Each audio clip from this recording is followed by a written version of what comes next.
Good morning प्यारे बच्चों।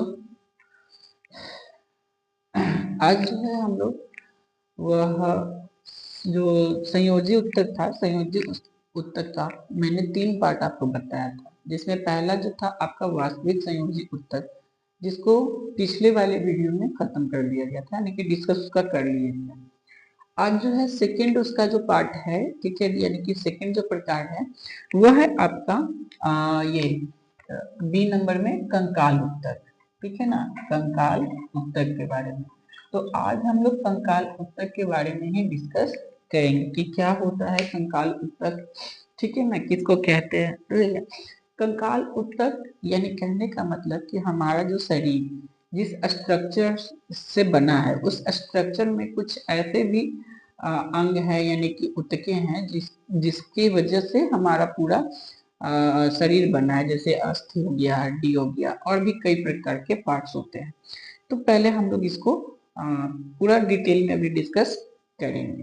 तो समझिएगा, जो कंकाल ऊतक है वो शरीर को तथा अन्य जो उनके सहारा देते हैं शरीर को, ठीक है ना, उनको उन्हें मजबूती से जोड़ने का काम करता है। यह सदा शरीर के अंदर पाए जाने वाला ऊतक है, यानी कि जो कंकाल ऊतक है वह हम लोग के शरीर के अंदर ही पाया जाता है, बाहर नहीं पाया जाता है ना। शरीर के अंदर कंकाल ऊतक पाए जाते हैं। यह कशरेकी जंतुओं का जो विशेष लक्षण है, यानी कशरेकी जिसे हम लोग है ना, हम लोगों का जो क्या है ये विशेष लक्षण है कंकाल ऊतक, ठीक है। जैसे कि इसमें आपके बहुत सारे अंगों को ये क्या करता है, सुरक्षा प्रदान करता है, रक्षा प्रदान करता है, जैसे कि हमारा मस्तिष्क हो गया, ठीक है ना। ये सबसे क्या उसको बोल सकते हैं हम लोग कि हमारे मस्तिष्क जो है सबसे कोमल अंग होता है शरीर का, है ना। तो इसको सुरक्षा कंकाल ऊतक के द्वारा ही दिया जाता है। कंकाल ऊतक बेसिकली 2 प्रकार के होते हैं, एक होता है उपास्थि और एक होता है अस्थि, है ना। इसके भी 2 प्रकार है। आपका एक जो है वह है उपास्थि, ठीक है, उपास्थि, और दूसरा जो है आपका वह है अस्थि के बारे में, अस्थि। तो हम लोग उपास्थि और अस्थि को डिस्कस कर लेते हैं कि उपास्थि किसे कहते हैं और अस्थि किसे कहते हैं। देखिए, पहला नंबर उपास्थि उत्तर। तो उपास्थि जो है, उपास्थि में जो मैट्रिक्स पाया जाता है वह थोड़ा सा आपका लसलसा सा होता है, यानी कि उसमें चिपचिपापन होता है, ठीक है। और ये बहुत ही पतले तथा महीन क्लोजन तंतु इसमें होते हैं, यानी कि जो क्लोजन तंतु पाया जाता है उपास्थि के अंदर वो बहुत ही महीन होते हैं, पतले होते हैं, ठीक है। और इस मैट्रिक्स की रचना एक प्रकार के प्रोटीन से होती है। इसके अंदर जो मैट्रिक्स पाया जाता है वो एक प्रोटीन से बनती है जिसका नाम कोइड्रीन है ना, कोइड्रीन, जिसका क्या नाम है आपका, देखिए। तो और क्या होता है, कोइड्रीन होता है, और इस कोइड्रीन के अंदर जो होता है कुछ कोशिकाएं पाई जाती है। उस कोशिका को हम लोग कॉन्ड्रियोब्लास्ट कहते हैं। क्या कहते हैं, कॉन्ड्रियोनोब्लास्ट कहते हैं, ठीक है, ब्लास्ट ब्लास्ट कहा जाता है। यानी कि आपके उपास्थि के अंदर जो मैट्रिक्स होते हैं वो एक प्रोटीन का बना होता है जिसे कॉन्ड्रिन कहते हैं, और कॉन्ड्रिन के अंदर कुछ कोशिकाएं पाई जाती है जिसे कॉन्ड्रियोब्लास्ट के नाम से जाना जाता है, ठीक है। कॉन्ड्रियोब्लास्ट है ये, ठीक है, ब्लास्ट के नाम से जाना जाता है।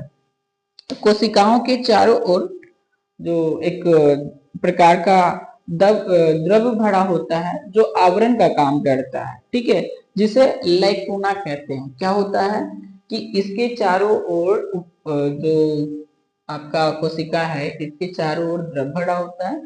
उस द्रव को ये कहते हैं हम लोग के कैलुना, है ना, सॉरी, लैकुना कहते हैं। क्या कहते हैं, लैकुना, ठीक है, लैकुना के नाम से जाना जाता है। द्रव जो लिक्विड जो भरा होता है उसे लेकुना कहते हैं। और जो लैकुना होता है, लैकुने में 2 से 4 तक की कोशिकाएं आपको उसमें संख्या में पाई जाती है। इसे मैट्रिक्स में क्या होता है कि रक्त वाहिनियों का अभाव रहता है और ये एक प्रकार के वाहिनी युक्त उपास्थि आवरण, जिसे कि पेरिकोइंड्रियम कहते हैं, उससे ढका होता है। एक क्या होता है, आपका वाहिनी युक्त आवरण होता है पेरिकोइंड्रियम, ठीक है ना। एक आवरण होता है जो उपास्थि को चारों ओर से ढक के रखता है, जिसमें कि रक्त वाहिनियां होती हैं, उसे पेरिकोइंड्रियम के नाम से जाना जाता है। पेरिकोइंड्रियम हो गया, ठीक है। ये जो उपास्थि होता है, उपास्थि अस्थियों के जोड़ को, उपास्थि जो होता है जहां पे अस्थि जुड़ते हैं ना आपस में, उस जगह को ये चिकना बना करके रखता है ताकि वहां पे घर्षण ना हो सके। ये पाया कहाँ जाता है, तो बाह्य कर्ण, नाक, श्वसन नली, कंठ, अस्टर्नम अस्टर्नम तथा अंतरकोशिकीय स्थानों में यह पाया जाता है। इन सब जगहों पे पाया जाता है। कहाँ कहाँ, तो बाह्य कर्ण, कर्ण के बाहरी वाला जो भाग होता है, नाक में श्वास नली, कंठ, अस्टर्नम और अंतरकोशिकीय जो रचनाएं हैं, उन सभी रचनाओं में आपको कंकाल उत्तक पाए जाते हैं, ठीक है। दूसरा जो है सॉरी उपास्थि पाए जाते हैं। दूसरा जो है अस्थि उत्तक, ठीक है ना। क्या है, अस्थि उत्तक, बी नंबर में। ये जो उत्तक होता है, इस उत्तक की जो कोशिकाएं होती है वो ऑस्टियोब्लास्ट कहलाती है। क्या कहलाती है, ऑस्टियोब्लास्ट, ठीक है ना। इसकी कोशिकाओं को क्या कहते हैं हम लोग, ऑस्टियोब्लास्ट कहते हैं, ठीक है। अस्थि को इंग्लिश में बोन्स कहा जाता है और इसकी के जो अंदर कोशिकाएं पाई जाती है उसे हम लोग ऑस्टियोब्लास्ट कहते हैं, ठीक है ना। ये जो ऑस्टियोब्लास्ट होते हैं, ये कठोर मैट्रिक्स में पाए जाते हैं इसके अंदर, ठीक है ना। और मैट्रिक्स में कैल्शियम, फास्फोरस इत्यादि लवण पाए जाते हैं। इसमें क्या क्या है, लवण के रूप में आपको, ठीक है, लवण के रूप में कैल्शियम और फास्फोरस, है ना। कैल्शियम और फास्फोरस ये सब लवणे इस अस्थि के अंदर, मतलब कि ऑस्टियोब्लास्ट के अंदर पाया जाता है, उसके मैट्रिक्स में पाया जाता है, जिससे कि अस्थि का निर्माण होता है, ठीक है ना। जिसके कारण ये जो मैट्रिक्स होते हैं, यानी कि जो अस्थि होते हैं, वो कठोर होते हैं, ठीक है। और मैट्रिक्स में कुछ कोशिकाएं भी पाई जाती है, जिसे मैट्रिक्स कोशिका मैट्रिक्स होता है, जिसे लैकुनी कहते हैं। क्या कहते हैं, लैकुनी। जैसे इसमें लैकुना था, तो इसमें आपको लैकुनी होता है। कुछ कोशिकाएं जो मैट्रिक्स में पाई जाती है, ठीक है, उसे लैकुनी कहते हैं, ठीक है। लैकुनी एक दूसरे से पतले नलिकाओं के द्वारा संबंधित यानी कि जुड़े हुए होते हैं, और जिसे कि कैनाली कुली कहते हैं, कैनाली कुली, है ना, कैनाली कुली के नाम से जाना जाता है। तो क्या हो गया आपका, देखिए ये जो लैकुनी होता है, एक पतली नलिका के द्वारा जुड़ा होता है, उसी को कैनाली कुली कहते हैं, है ना। नलिका को इंग्लिश में कैनाल कहते हैं, उसी में आपको जोड़ दिया गया है, तो कैनाली कुली कहते हैं, ठीक है।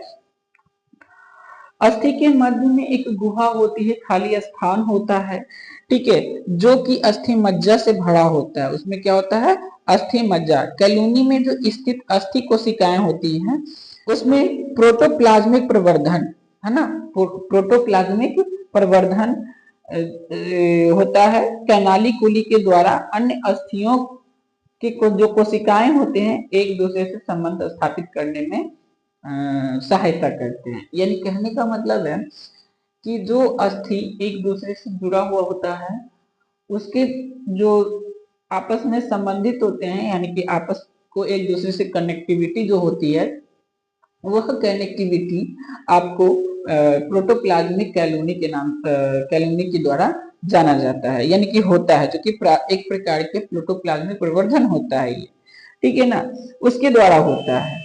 इसमें होता क्या है कि जो पोषक तत्व होते हैं, वह एक दूसरे के पास में विषण जो होता है, वह कैनाली कुली के द्वारा ही पोषक तत्वों का विसरण हो पाता है। ठीक है, यानी कि पोषक तत्वों को विसरण करने के लिए भी कर्णाली आवश्यक होते हैं उसमें।